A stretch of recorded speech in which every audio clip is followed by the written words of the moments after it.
La Voz del Archivo, un podcast del Archivo General de la Nación. En este espacio conocerás más sobre la labor de nuestra entidad, sus servicios y la importancia de los archivos en la preservación de la memoria del país. Bienvenidos. Este es un programa emitido en Radio UNAL, en el formato de la Memoria de la Nación y que hace parte del repositorio del podcast La Voz del Archivo.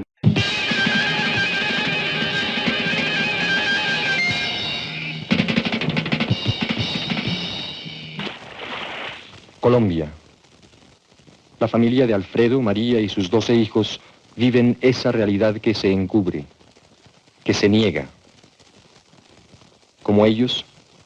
una población aproximada de 50.000 personas sobrevive de la elaboración primitiva de ladrillo en los latifundios urbanos que rodean la ciudad de Bogotá. Bienvenidas y bienvenidos a La Memoria de la Nación, un espacio lleno de historia, archivos y memoria. Gracias por acompañarnos cada semana en un nuevo programa. Quiero saludar a mi compañero Kevin Hernández. Hola Mario y hola a todas las personas que una vez más nos acompañan en un nuevo episodio. Bueno, Kevin, bienvenido también. Y el día de hoy vamos a hablar sobre el papel del cine militante y los archivos audiovisuales en la recuperación de la memoria histórica de Colombia. En este espacio vamos a aprovechar para reflexionar sobre cómo el cine, la fotografía y los archivos sonoros se han convertido en herramientas de gran importancia para documentar y denunciar las violencias que han marcado a nuestro país. Cómo estos archivos nos ayudan a entender el pasado y a construir un futuro más justo. ¿Qué papel desempeñaron cineastas como Marta Rodríguez y Jorge Silva en la visibilización de las luchas sociales? ¿Y cómo estas narrativas audiovisuales nos interpelan hoy en un contexto de posconflicto para no repetir los errores del pasado? Para poder dialogar alrededor de estos interrogantes, nos acompaña Susana Restrepo Díaz, socióloga, artista, magíster en Historia del Arte, docente de la Universidad de los Andes y autora del artículo Archivos Audiovisuales de la Cámara del Cine Militante en Colombia, Procesos de Recuperación y Memoria, el cual fue publicado en la edición 23-24 de la revista Memoria del Archivo General de la Nación. Bienvenida, profesora Susana.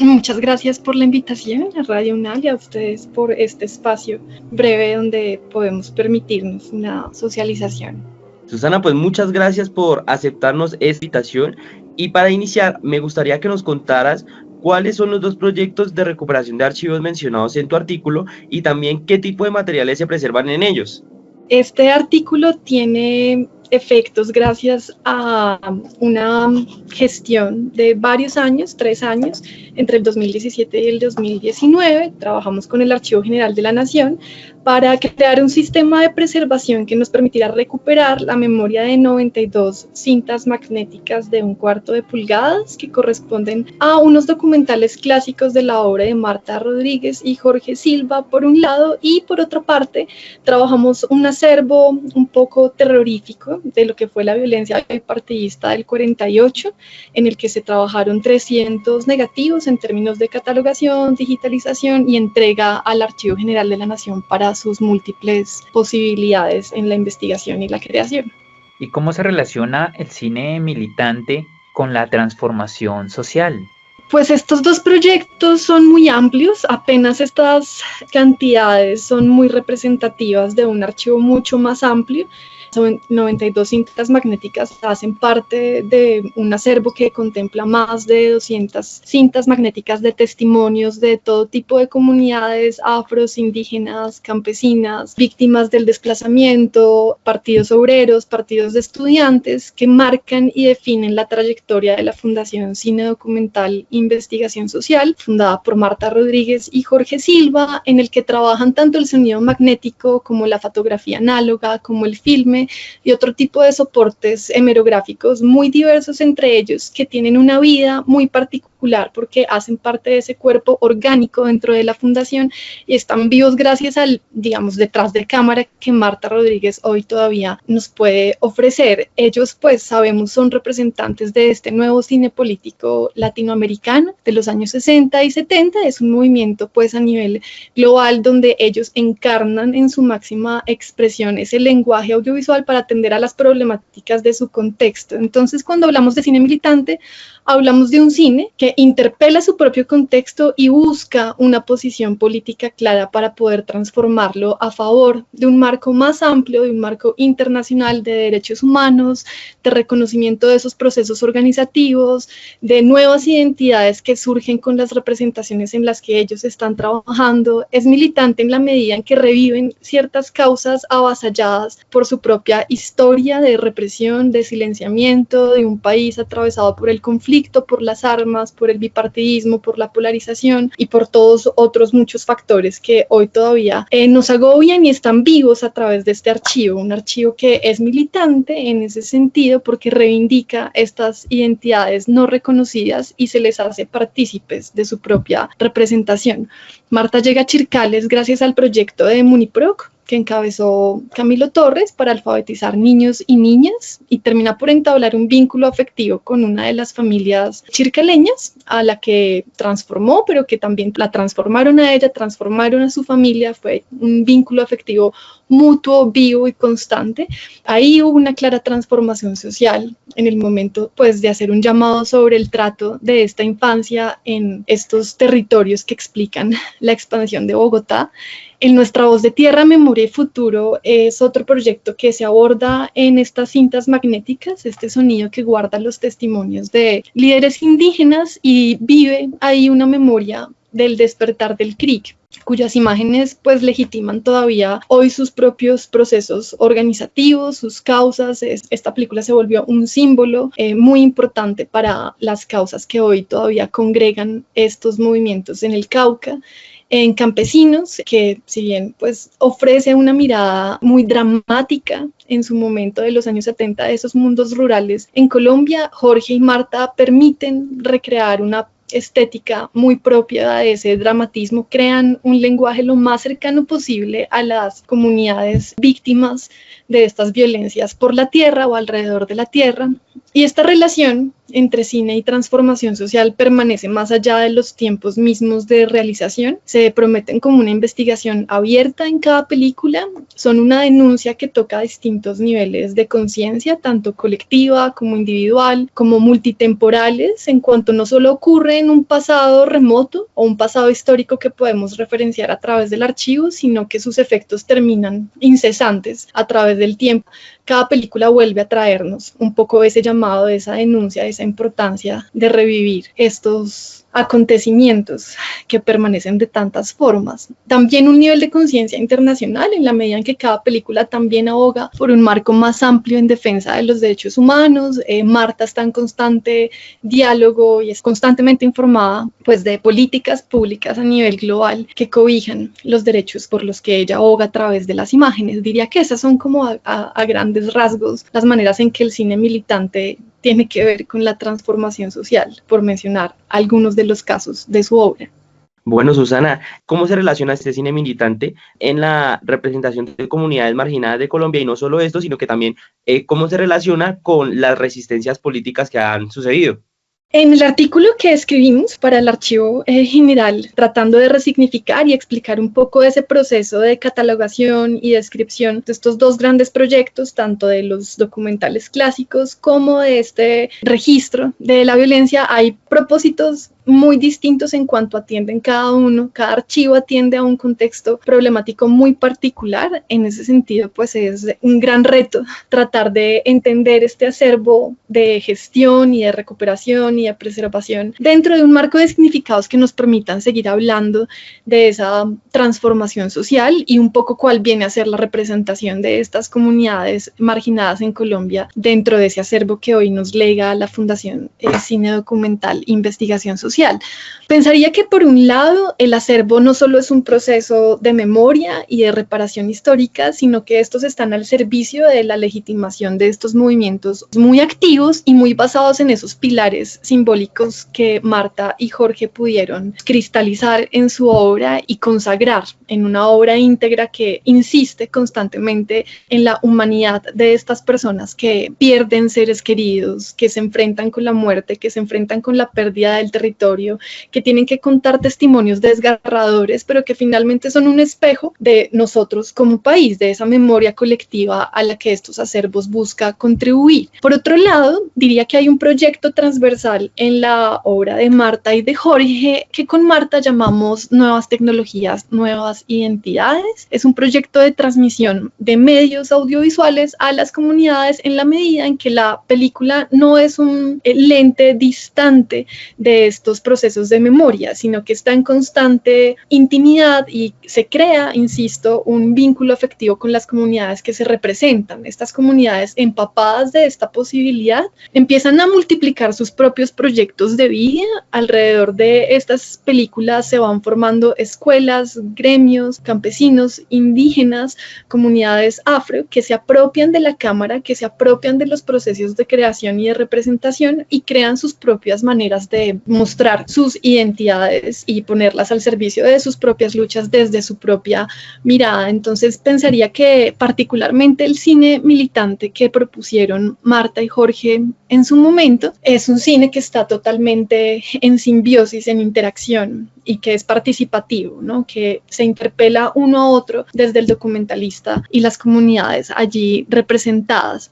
Y hay un símbolo que rescato constantemente en el artículo a propósito de un afiche de uno de los encuentros indígenas que se hacían especialmente en el Cauca para mirar la agenda política de cada año. Y hubo un afiche que marcó la mirada de Marta, que es una cámara que en vez de tener imágenes tiene balas, o balas que en vez de ser balas son imágenes. El símbolo detrás en últimas es una posibilidad en la que el poder del fusil se sustituye por el poder de la cámara. Hay una especie de traslación de esa lucha armada que habían encabezado estos movimientos por la recuperación de la tierra y se torna una lucha a través de las imágenes, donde se le atribuye a la imagen un poder más grande incluso que el que se le había atribuido a un arma. Diría que es un símbolo que encabeza esta idea de las nuevas identidades detrás de las nuevas tecnologías, de nuevas formas de representación, y en esa medida el archivo acá recuperado y esta gestión que nos permitimos con el Archivo General de la Nación, pues tienen un poder vital, ¿no? De allá que sea pues un proyecto constante, abierto, ¿no? Siempre estamos buscando gestionarlo, activarlo, socializarlo.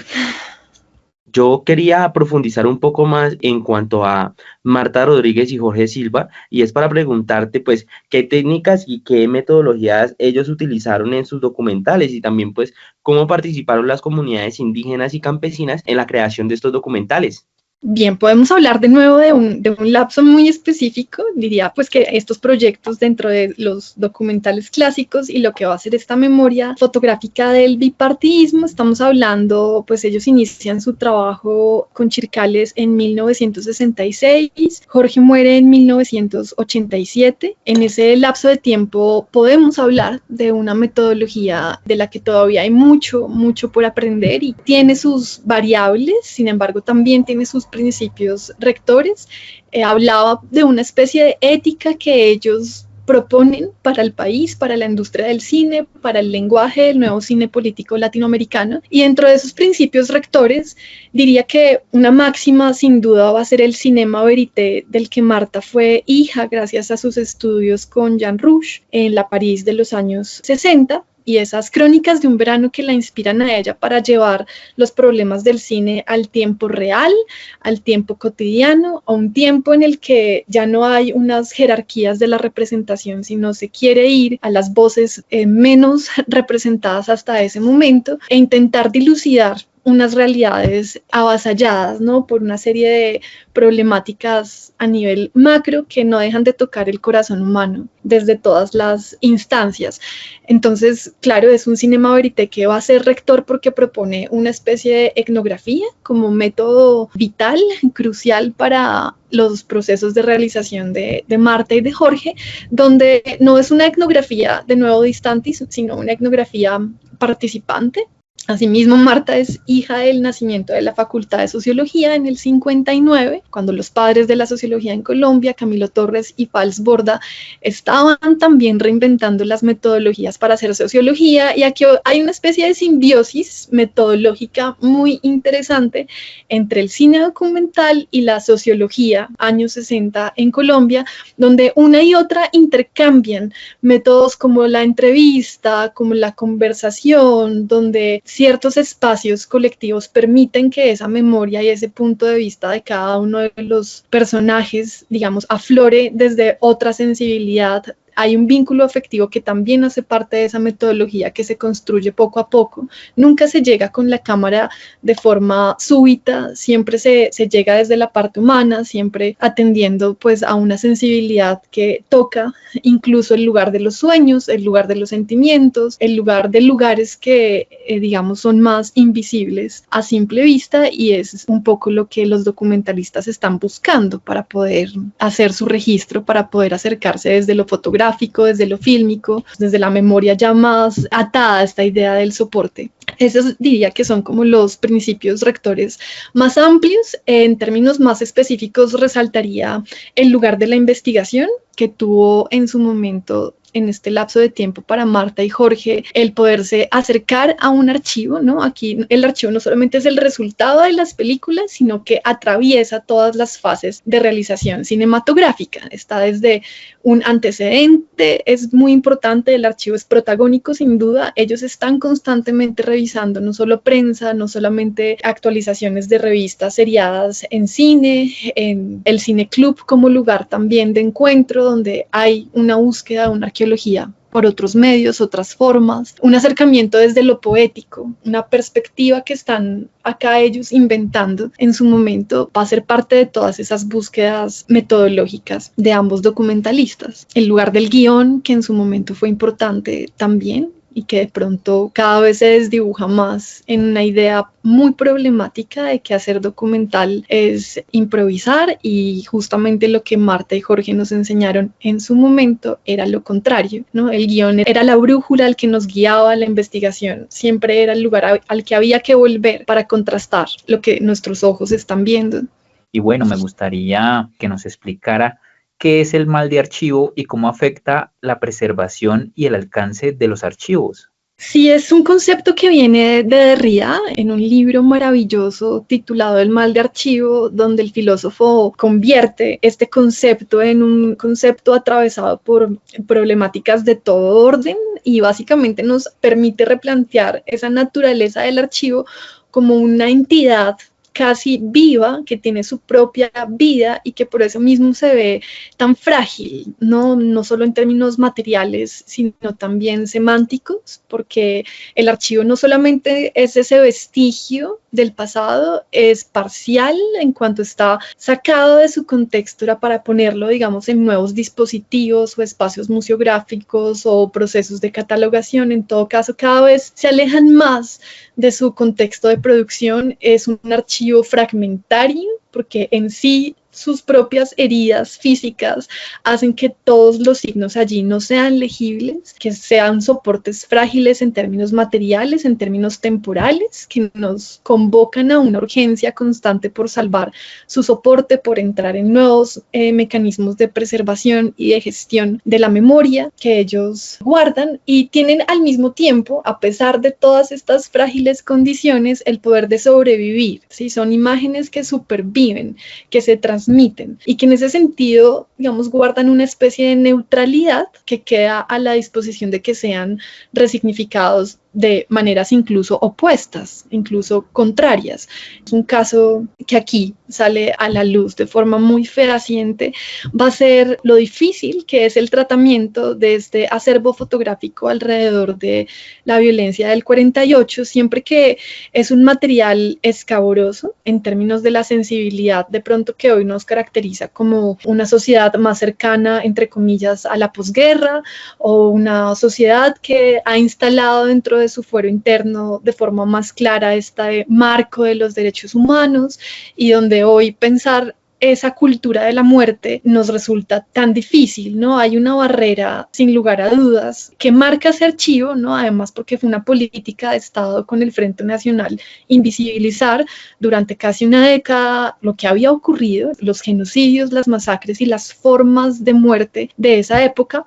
Por tanto, el archivo fotográfico que aquí se trabajó, pues es un archivo que muestra lo visceral, lo cruel, lo terrible de esa anatomía de la muerte que se está dando ahí. ¿Por qué traigo a colación este caso concreto y por qué aquí resulta muy importante retomar el concepto de mal de archivo? Y es porque es un archivo con una sensibilidad tal que a su vez carga una neutralidad y puede ser o bien utilizado para reproducir imágenes de violencia que no son sanas para nuestra sociedad, pero por otro lado hay una responsabilidad social por hablar de esas imágenes siempre que fueron una época de impunidad, siempre que representan un lapsus de silencio y de represión histórica y de represión de la memoria. Si bien es un archivo como muy sensible en términos criminológicos, hay una memoria colectiva que todo el tiempo nos está trayendo la importancia de recordar este antes y después que allí se vivió. Dos casos donde este mismo archivo puede tomar significados contrarios es o bien para estudios criminológicos donde se está haciendo un estudio de ese cuerpo abierto y ese cadáver profanado, versus, por ejemplo, todo el movimiento de los pintores y artistas del grabado de los años 70, ese antes y ese después que significó para nosotros la bellísima pintura de Alejandro Obregón, La violencia, que ganó un premio de pintura en 1962, y donde el artista nos trae el cuerpo de una mujer desnuda, embarazada, muerta, como si fuera un horizonte con las montañas de los Andes que representan el paisaje colombiano para decirnos que esa muerte es nuestro paisaje, ¿no? Y en una pintura logra crear un símbolo geográfico, pero también corporal. Ese cuerpo es Colombia y ese cuerpo es una mujer muerta, encinta, que va a ser esa muerte antes de nacer, que representó la violencia. Esta pintura, si bien ya tenía conocimiento, porque este archivo fotográfico también llega a los artistas de la época, entre ellos Alcántara u otros que trabajaron técnicas del grabado para hacer un acto de denuncia de este momento. Y acá vemos el mal de archivo de forma muy clara, como ese mismo archivo fotográfico da lugar a este tipo de movimiento de artistas tan comprometidos con la denuncia de su momento, o bien proyectos, entre ellos uno que Jorge Silva lamentablemente no pudo realizar, un proyecto inédito, El cadáver de los hombres invisibles, que lo escribe junto a Arturo Alape, donde quería hacer una película de ficción para retomar esos testimonios en audio que están presentes dentro del marco de la gestión que se hizo para este proyecto con el Archivo General, y donde escuchamos a viva voz muchos de los campesinos que recuerdan los acontecimientos nefastos que ocurrieron durante este tiempo. Ambos lenguajes muy distintos, basados en un archivo que parece una pesadilla y que precisamente ahí radica su mal de archivo, ¿no? En esa posibilidad semántica de convertir el horror en un llamado creativo que va a quejar a los artistas de este momento. Bueno, Susana, pues muchas gracias por lo que nos has contado. Por último, ¿cómo se aborda la memoria histórica en el contexto del posconflicto en Colombia? Ahí podríamos volver a pensar justamente en este mal de archivo, porque gracias a esa neutralidad de la que acabo de hablar, es posible volver al archivo no solo desde un punto de vista de la gestión y la importancia del pasado por el pasado, sino la posibilidad que el archivo abre para repensar las problemáticas que perviven a través de él. Hoy lo podemos poner al servicio de la reparación histórica de muchas formas, tanto en la investigación como en la creación, como en la formulación de la política pública, como en los procesos de legitimación de los movimientos organizativos que todavía se adelantan, las causas que nos permiten coexistir como sociedad, desde problemas medioambientales que son abordados en películas como Amor, Mujeres y Flores, que va a tener pronto su nuevo estreno, ya la película restaurada. Esto va a ocurrir creo que en marzo, abril, no estoy segura de la fecha, pero esta es una una película sin duda que va a tocar muchas de las problemáticas que hoy siguen vivas y, digamos, por película también me refiero a un acervo de archivos que reposa detrás de cada una de las obras de Marta Rodríguez y Jorge Silva. Y diría que dependiendo del problema actual o la coyuntura actual que nos toque, así el archivo habla o cada obra tiene una respuesta constante. Sin duda que en términos generales diría que el archivo debe ponerse al servicio de la reparación histórica y debe investigarse, deben encontrarse nuevos mecanismos de preservación que no desconozcan esos importantes procesos de actualización y que lleguen de múltiples maneras en virtud de su mal de archivo a las distintas esferas donde pueden cobrar significados en estas causas de reivindicación, derechos humanos u otras que han convocado el trabajo de Marta y de Jorge. Bueno, profesora Susana, muy interesante toda esta temática que hemos abordado el día de hoy con base en el artículo que escribiste y que salió publicado en la edición 23-24 de la revista Memoria, titulado Archivos Audiovisuales de la Cámara del Cine Militante en Colombia, Procesos de Recuperación y Memoria. Quiero ya para finalizar agradecerte por haber aceptado la invitación del Archivo General de la Nación para participar en este programa. Muchísimas gracias, profesora. A ustedes, gracias. Feliz día. De esta manera hemos llegado al final de este episodio en la Memoria de la Nación, un programa realizado por el Archivo General de la Nación y transmitido a través de Radio UNAL. Muchas gracias, profesora, y nos escuchamos en un nuevo episodio. Hasta pronto. En manos de un señor terrateniente, respaldado por un régimen, los chircales escapan de todo control laboral o estadístico.